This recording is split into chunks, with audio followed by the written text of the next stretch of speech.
There was once a man who knew everything, or at least he thought he did. He was praised for his intelligence, admired for his knowledge, yet haunted by an unshakable fear that maybe, just maybe, he wasn't as smart as he seemed. He spent his life collecting facts, reading books, mastering theories, but late at night, when the world was silent, a question whispered in the back of his mind: do you truly understand? Are you wise or just well-read? Is your intelligence real or just an illusion? We equate intelligence with high IQ, with quick thinking, with the ability to impress others. But true intelligence is something else entirely. It's not what you know, it's how you use it.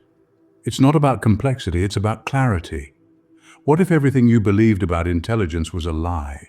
What if the way we measure it, the way we define it, is completely wrong? Let's shatter the illusion. What is intelligence? Is it simply our IQ score or our academic achievements? For many years, the traditional view of intelligence has been solely focused on these metrics. People have been classified as smart or not based on their ability to think quickly, solve complex puzzles, or excel in academia. The roots of this perspective can be traced back to Alfred Binet, the inventor of the first usable intelligence test. Binet's work, although revolutionary, primarily measured what we now call logical mathematical intelligence, the ability to deal with logical problems and mathematical operations. This traditional view of intelligence often overlooks other forms of intelligence, which may not be as easily quantifiable but are equally critical in our lives. So we're left with a question. But is this narrow definition all there is to intelligence? As we delve deeper into the concept of intelligence, we'll find that there's so much more to it than what meets the eye. To answer this, let's dive into the depths of the human mind, guided by the wisdom of psychologists and philosophers alike. When we speak of intelligence, we often think of IQ scores and academic prowess. But what if we've been looking at it all wrong? Enter Howard Gardner, a psychologist who dared to challenge this narrow view. Gardner proposed the theory of multiple intelligences, suggesting that there isn't just one but multiple types of intelligence that humans possess. Picture intelligence as a spectrum, a rainbow of cognitive skills, if you will. On one end, we have the logical mathematical intelligence, the type that excels in problem solving and critical thinking. This is the type society often glorifies. But as we move along the spectrum, we encounter different shades of intelligence. There's linguistic intelligence, the mastery of language; spatial intelligence, the ability to visualize and understand the world in 3 dimensions; and even bodily kinesthetic intelligence, the capacity to use one's body to solve problems or create products. But the spectrum doesn't end there. Let's take a leaf from Aristotle's book, who believed in the importance of emotional and social intelligence. Emotional intelligence, the ability to understand, use, and manage our emotions in positive ways; and social intelligence, the capacity to understand and interact effectively with others. Aristotle saw these as the cornerstones of a virtuous life. He argued that the highest form of intelligence was the ability to perceive and understand the world around us, not just the ability to memorize facts or solve equations. Then there's creative intelligence, the ability to think outside the box, to see connections where others see none. This is the type of intelligence that fuels innovation, that turns ordinary people into extraordinary visionaries. By exploring these different forms of intelligence, we begin to see that intelligence is not a fixed, one-dimensional trait. It's a multifaceted, dynamic attribute that's as diverse as the human race. This broadens our understanding, but there's more to intelligence than just these categories. What role does self-awareness play in intelligence? Let's ponder this for a moment. When we think of intelligence, do we consider the power of understanding oneself, the ability to discern one's strengths, weaknesses, passions, and fears? In the realm of philosophy, Socrates declared, "Know thyself," a principle suggesting that self-awareness is the cornerstone of wisdom. This ancient nugget of wisdom rings true today. It suggests that intelligence isn't just about the ability to solve complex equations or memorize facts, but also about understanding oneself, recognizing our own biases, and navigating our emotions. Now let's take a step further and look at the concept of emotional intelligence. Psychologist Daniel Goleman, in his groundbreaking work, introduced the idea that our emotions play a crucial role in our thought processes, decision-making, and individual success. Emotional intelligence incorporates self-awareness, but it also involves the ability to empathize with others, to manage our emotions, and to navigate social interactions effectively.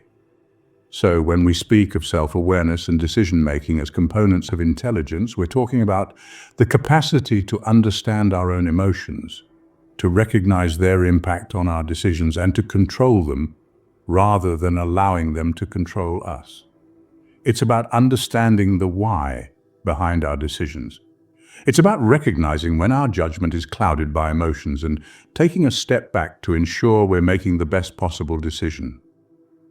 It's also about understanding our strengths and weaknesses, recognizing our areas of growth, and making decisions that align with our values and goals. It's about challenging our own beliefs, questioning our assumptions, and being open to new perspectives. It's not just about what we know, but how we use what we know.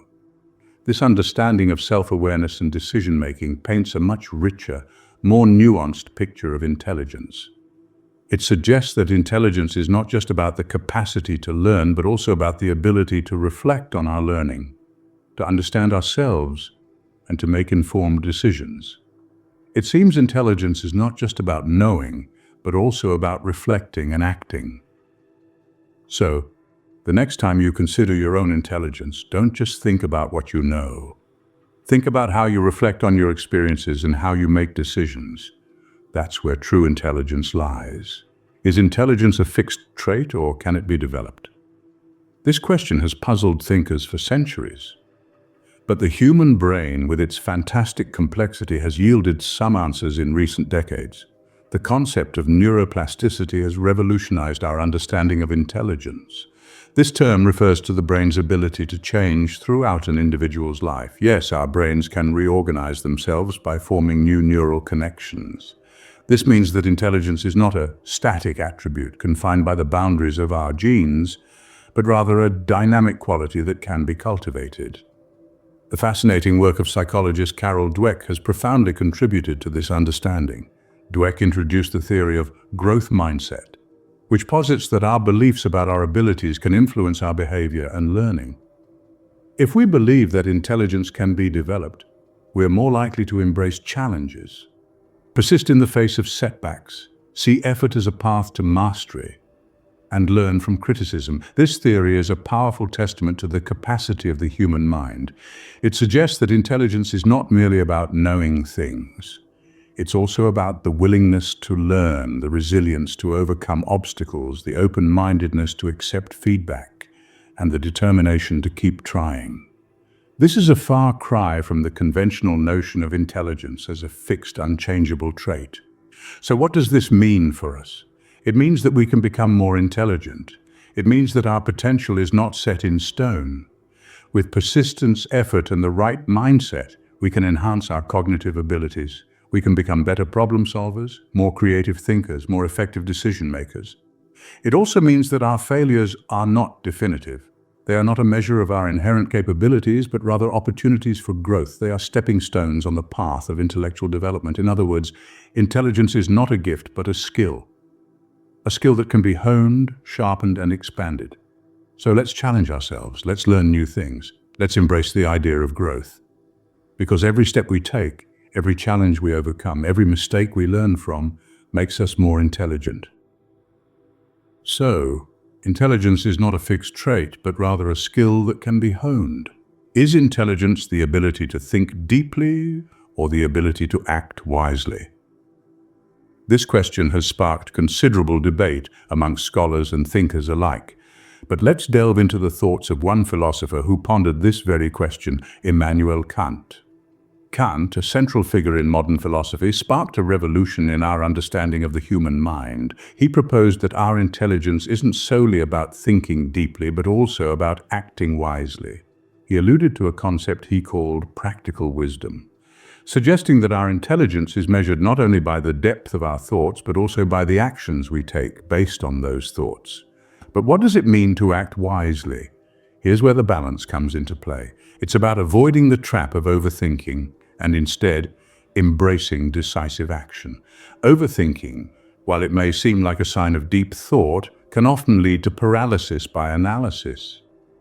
We become so entangled in the web of our thoughts that we lose sight of the need for action. On the other hand, decisive action is the ability to make decisions quickly, effectively, and confidently. It's about applying our knowledge and understanding in a practical sense. By doing so, we demonstrate our intelligence in a tangible way. This doesn't mean rushing into decisions without thought. It means weighing our options, considering the potential outcomes, and then taking the necessary actions. Kant believed that this balance between thinking and action was a key aspect of practical wisdom. It's about knowing when to ponder and when to act. It's about recognizing that while deep thought is a crucial aspect of intelligence, it's the application of those thoughts through action that truly defines our intelligence. So to answer our initial question, yes, intelligence is the ability to think deeply, but it's also much more. It's the ability to act wisely, to balance thought with action, and to apply our knowledge in a practical, effective manner. Intelligence, then, is not about paralysis by analysis. It's about adaptability and effective action. So what is the true essence of intelligence? At its core, intelligence is far more than the ability to solve complex equations or recall historical facts. It's an intricate tapestry woven from strands of self-awareness, adaptability, and the practical application of knowledge. Its essence lies in the understanding of oneself, our strengths, weaknesses, and how we can leverage them in different situations. Intelligence is not a static entity, it is fluid, evolving with us as we navigate through the labyrinth of life. It's about our ability to adapt and thrive amidst uncertainty, to grow and learn from the challenges that life presents us. Gardner's theory of multiple intelligences teaches us that intelligence is not one-dimensional. It can manifest as emotional intelligence, creative intelligence, social intelligence, and more. In the end, intelligence is about using knowledge effectively, not just possessing it. It's about action, about applying what we know to shape our world and our place within it.